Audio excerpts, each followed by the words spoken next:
It's unethical, and you've lost the trust of the community and the department, and you shouldn't be with us anymore.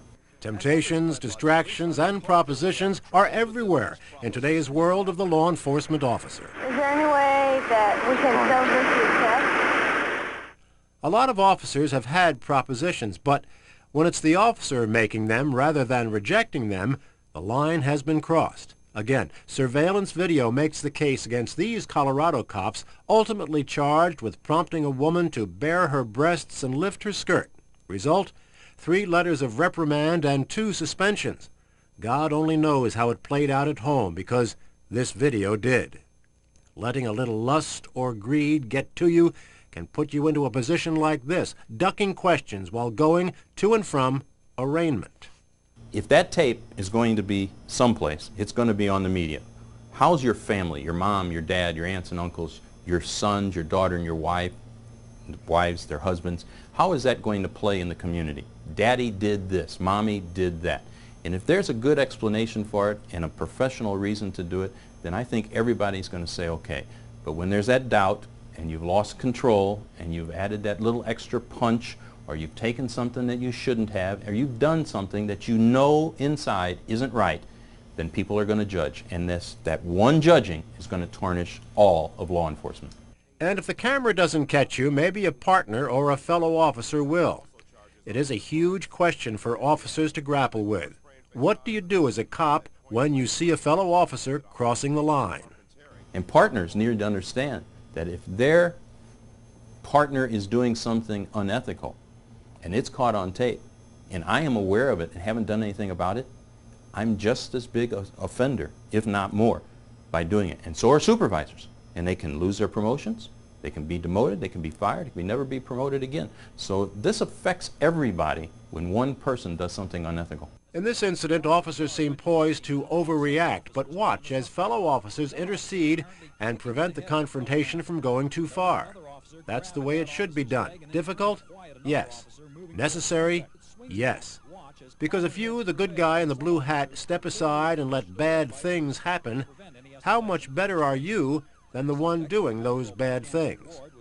That is something that you know is against the law, against ethics. It's your duty to report it, and it's your duty to arrest. And you go back to Ezekiel, the watchman stood on the gates, and as the passage goes, if people come from outside to within and harm or kill people within, the watchman is just as guilty as if he did it himself for not stopping the event to occur. Unfortunately, the line of duty archives are filled with video examples of law enforcement officers violating basic rules of ethics. It is leading to places most officers do not want to go. Efforts are underway in some communities in which public defenders and private attorneys want to establish personal files on police officers. They would contain personal information which might be used to discredit them in court. Big Brother, along with the ever-present video cameras, is watching. And many departments are setting up internal audits, so-called integrity stings, to ferret out crooked or potentially crooked cops. Exactly 1 month ago today, West Baltimore, the Internal Affairs Department of the Baltimore City Police plant a baggie of what looks like crack cocaine on a bench and call 311. Police responded, and someone was arrested who did not plant those drugs and was charged, in fact, with planting those drugs. In fact, that innocent man was even locked up for a few hours. Wrongly. It's called an integrity sting. This one was random, and it's led to the arrest of 31-year-old Brian Sewell, a 6-year veteran of the Central District. This is a sad occasion in one respect for this police department, but then again, it's also a positive development. It's the first failed integrity test. Police say in the past 5 years, there have been only 5 such stings. But now, as part of their new crime-fighting plan, the commissioner and the mayor say there will be 100 stings this year alone, policing the police, weeding out the bad cops. If you're centered, you know that it's wrong to do those things. Whether they're out there stinging you or not, you'd say, try to sting me because I'm not going to get involved in that. Cops have the toughest job in the country. They are under intense scrutiny at home and at work. That means 24/7. They are held to a higher standard, and if they step out of bounds on or off the job, it could cost them. If you worked for any of the big companies and you had a barbecue and you had a few too many to drink and there was an argument with your wife or your neighbor or any of that, and you got a little bit loud and the police were called and everything was calmed down, nobody was arrested, there wasn't any blows, nobody would hear about that. Have that happen to a police officer, and now internal affairs gets involved. Why did you do that? You were drinking too much, you shouldn't have done that, you stepped over the bounds. Could be an oral reprimand, could be a letter of reprimand, could be a suspension. Not every contingency can be covered in a code of ethics. Things all officers do every day can be subject to an ethical decision, from moonlighting to writing a report to passing along confidential information as a favor to a friend or relative.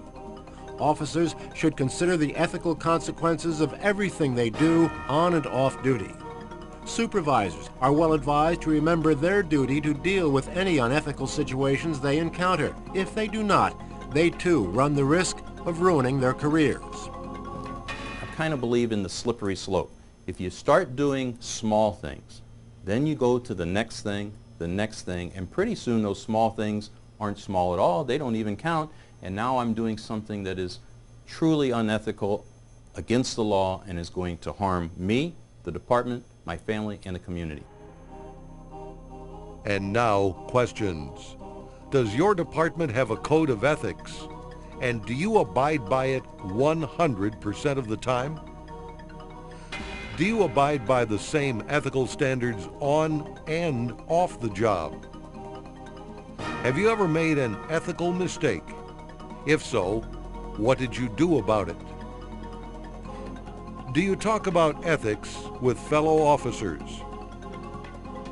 If you became aware of an ethical violation by a partner or other colleague, what would you do? Discuss the damage one officer gone bad can do to a department or law enforcement in general.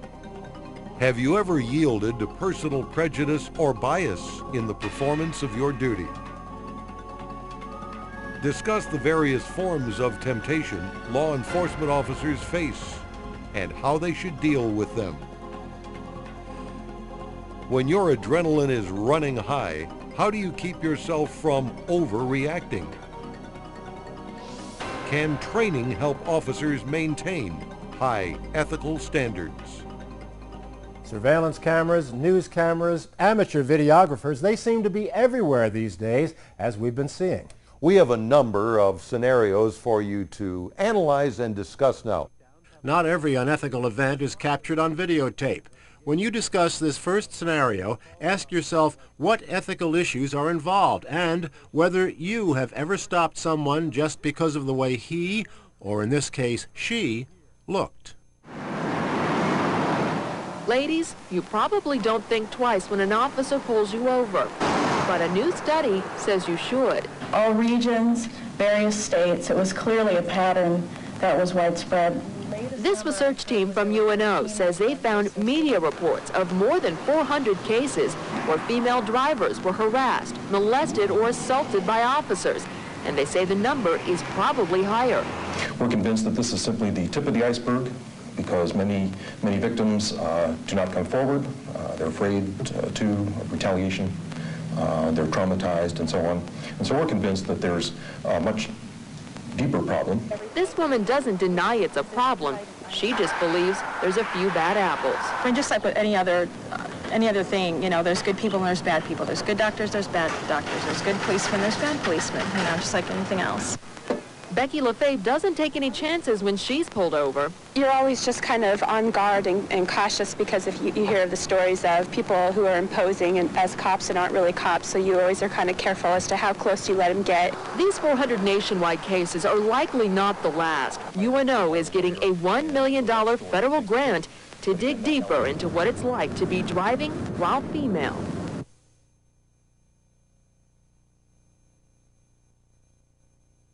You have worked the 3 to 11 shift and have arrested a DUI suspect. It requires working overtime. You finished at 12:15, but tell your supervisor that you worked until 1. Is there an ethical issue here? What is it?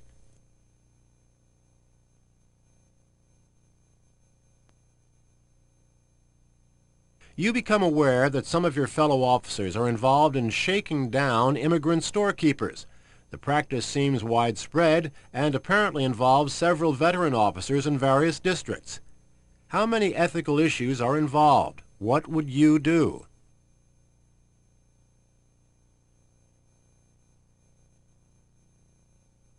Discuss the ethical issues in the following scenario with particular emphasis on the action of all officers. Glendale police cars are equipped with cameras and routinely videotape stops like this one. It was October 16th in a parking lot in the 500 block of South Cherry. Police say they found 52-year-old John Conrad Schaefer, a suspected DUI, passed out in his car. When they banged on the windows, they say he woke up and drove away. Watch what happens when he pulls over a few blocks away. In their reports, officers say he was resisting. They put him on the ground and they cuffed him. Then they leaned him face down on the patrol car. That's when Sergeant Bob Malafronte got out of his car and walked over to the still handcuffed Schaefer.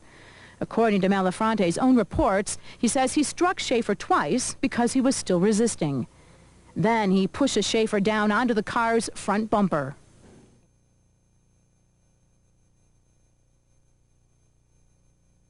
You're working the morning shift. You back your cruiser into a fence, causing damage to the rear bumper. You can report it. You can tell the next officer using that vehicle. You can say nothing. What do you do? What are the variables and what are the ethical issues?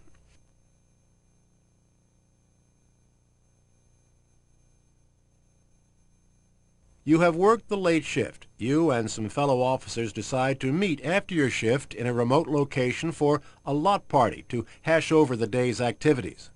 One officer buys beer. Another brings some female acquaintances. All officers are in uniform. Are there ethical issues here? If so, what are they? If not, why not?